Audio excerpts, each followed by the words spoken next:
Hello and welcome back to today's episode of Exploration Interpretation. Exploration Interpretation! Where we interpret the most important explorations of history. Today we have two very important guests from the expedition of Lewis and Clark. Lewis and Clark themselves. Thank you so much for coming today. Well, thank you for having us. So, how did this expedition start? President Thomas Jefferson assigned me, Meriwether Lewis, to go on the journey, and then I was told to pick a partner. I chose William Clark to come with me, and together we explored the new territory of the Louisiana Purchase. A group of trained soldiers called the Corps of Discovery also came with us. So, where did this journey begin? We started out our journey in St. Louis. Then we took the Missouri River and headed up the current. I made all the important decisions on the expedition. That's why I carved my name in all those trees, am I right? Anyway, did you encounter anything surprising on the journey?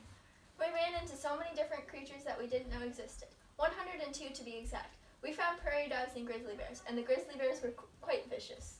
Of course, I wasn't scared at all. Even if we were, we had Seaman, our dog, to protect us. But even without Seaman, I would have lived. Anyway, another thing we came across was a collection of waterfalls that the Indians led us to. We named it the Great Falls. We also encountered the Continental Divide. It was a huge collection of mountain ranges that spanned the country. Did you meet any other people? We met many different Indian tribes, like the Mandan Indians and the Shoshone. The first winter was very hard, so the Mandan let us stay in Fort Mandan with them. All of the Shoshone Indians helped us out so much, and we are so grateful. I sought Pete with the Indians all by myself, and without me, the Corps of Discovery would have all died. Anyway, did anyone else come with you on the journey? We met a Shoshone Indian named Sacagawea who helped us immensely. She helped us by translating through the language barrier between the other Indian tribes and much more. My slave, York, also came. That's right, and next up, we have York himself here. So don't change the channel, and we'll be right back on Exploration Interpretation! This is the new Sacagawea Trail Mix, paving the way for all of your future expeditions. Hello, and welcome back to Exploration Interpretation. Exploration Interpretation! Now we have two new guests, Sacagawea and York, Clark's slave. Thank you all for coming today. Thank you for having us. Lewis and Clark told me that they had some great help from you on their journey. Tell me about your experiences. Yes, Lewis and Clark came to the camp I was staying in one day. They needed a guide and a translator. They hired my husband, but I was the real guide. I was also pregnant at the time and gave birth a few months into the journey. That sounds like a big task, carrying a baby around.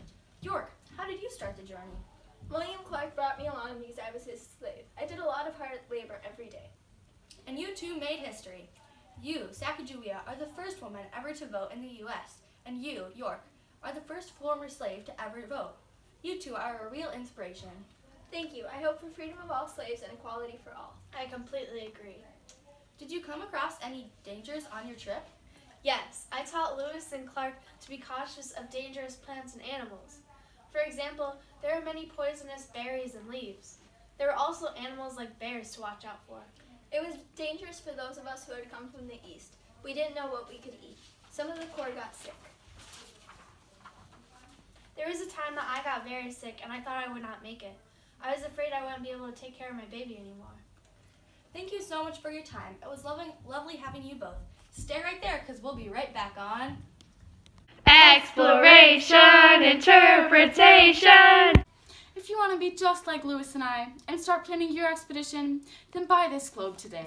The Expedition Planner's Globe, only $5. Find it at your nearest expedition retailer. Brr, it's getting chilly up in here on Exploration Interpretation. Exploration Interpretation!